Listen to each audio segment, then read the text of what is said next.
Good morning. ഈശ്വരമിശിഹായ്ക്ക് സ്തുതിയായിരിക്കട്ടെ. ദൈവം നിങ്ങളെ സമൃദ്ധമായിട്ട് അനുഗ്രഹിക്കട്ടെ എന്ന് പ്രാർത്ഥിക്കുന്നു.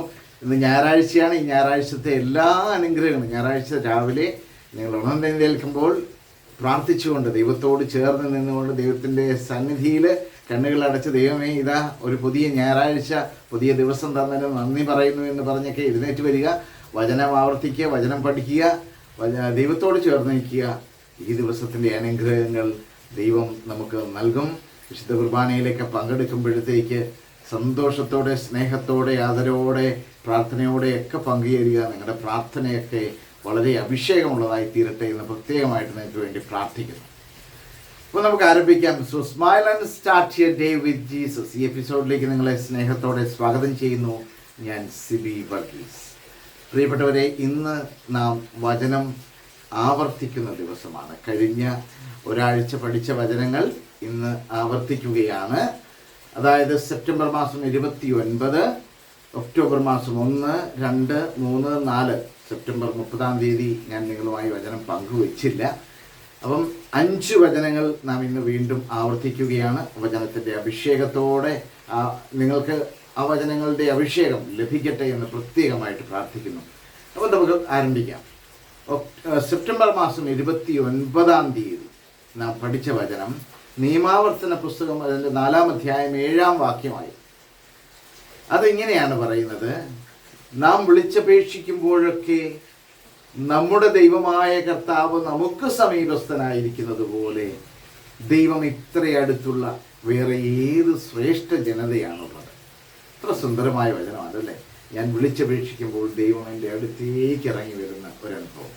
2-ാമത്തെ വചനം, അതായത് ഒക്ടോബർ 1 അന്നാണ് നാം പഠിച്ച വചനം.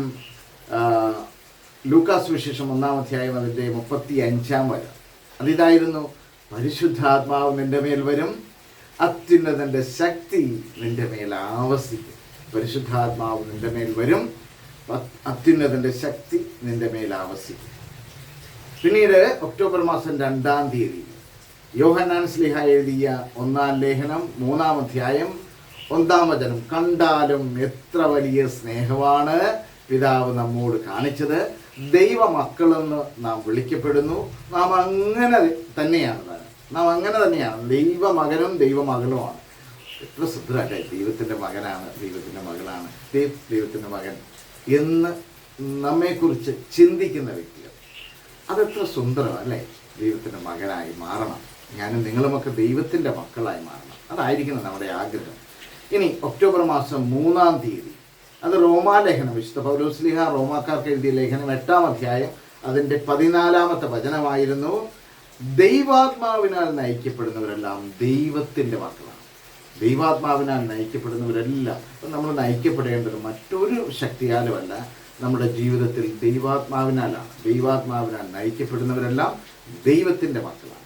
ഇനി ഇന്നലെ പഠിച്ച വചനം ഒക്ടോബർ 4-ാം തീയതി, ഒക്ടോബർ 5-ാം തീയതിയാണ് ഇന്നലെ പഠിച്ചത്. ഒക്ടോബർ 4-ാം തീയതി പഠിച്ചത് നാം ജെറമിയ പ്രവാചകന്റെ പുസ്തകം 38-ാം അധ്യായം അതിൻ്റെ 20-ാമത്തെ വചനമായിരുന്നു: ഞാൻ നിന്നോട് പറയുന്ന കർത്താവിൻ്റെ വാക്ക് കേൾക്കുക, നിനക്ക് ശുഭം ഭവിക്കും, നിന്റെ ജീവൻ സുരക്ഷിതമായിരിക്കും. ഞാൻ നിന്നോട് പറയുന്ന കർത്താവിൻ്റെ വാക്ക് കേൾക്കുക, നിനക്ക് ശുഭം ഭവിക്കും, നിന്റെ ജീവൻ സുരക്ഷിതമായിരിക്കും. Just obey the voice of the Lord in what I say to you, and it shall go well with you, and your life will be spared.